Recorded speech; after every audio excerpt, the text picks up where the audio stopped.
रही थी। आर्थिक संकट लगातार बढ़ रहे थे। धीरेंद्र का धैर्य एक दिन जवाब दे गया। वो भी अपनी याचिका लेकर अपने दादा के दरबार पहुंच गए।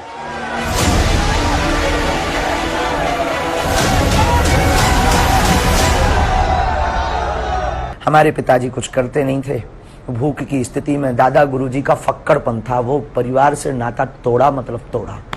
तो उन्हें मतलब नहीं आप जी रहे कि मर रहे। उनके पास तो अगर याचक अर्जी करता बन के जाओगे तो वो अर्जी उठा के बालाजी के पास रख देंगे। ये नहीं कि ये हमारा सगा नाती है, ये हमारा सगा पुत्र, तो इस पर ज्यादा कृपा हो जाए।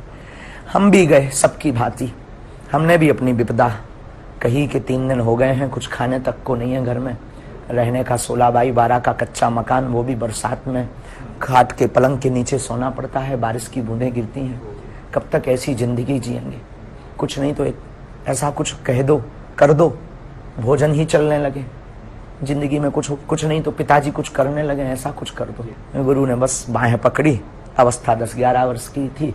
और बाहें पकड़ करके बोले तू मुझसे मत जुड़, और सीधा बागेश्वर बालाजी से जोड़। जय बागेश्वर धाम। दोस्तों गुरुजी बताते हैं कि हमारे दादाजी बहुत पहले ही पूरी परिवार को छोड़कर बालाजी सरकार के भक्ति में मग्न हो गए।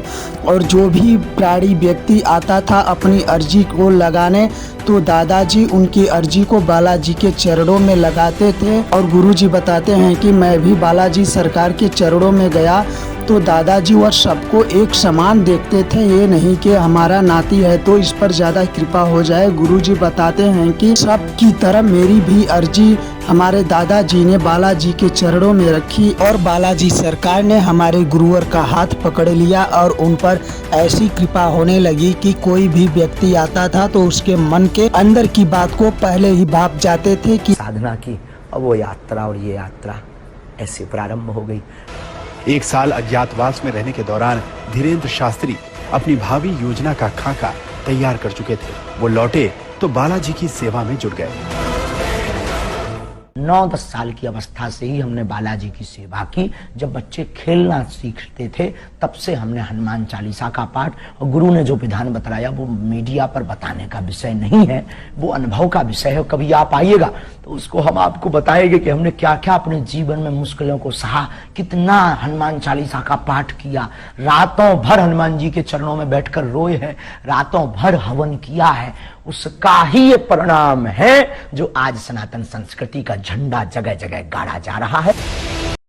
दोस्तों गुरुजी बताते हैं कि हमने 9 वर्ष की अवस्था में ही बालाजी का ध्यान करना प्रारंभ कर दिया। और जब बच्चे की खेलने की उम्र होती है तब से ही हमने श्री हनुमान जी के चरणों की सेवा करना प्रारंभ कर दिया। और हनुमान जी की ऐसी कृपा हुई कि हर जगह सनातन का झंडा लहरने लगा, फहरने लगा। प्रेम से बोलो बागेश्वर धाम।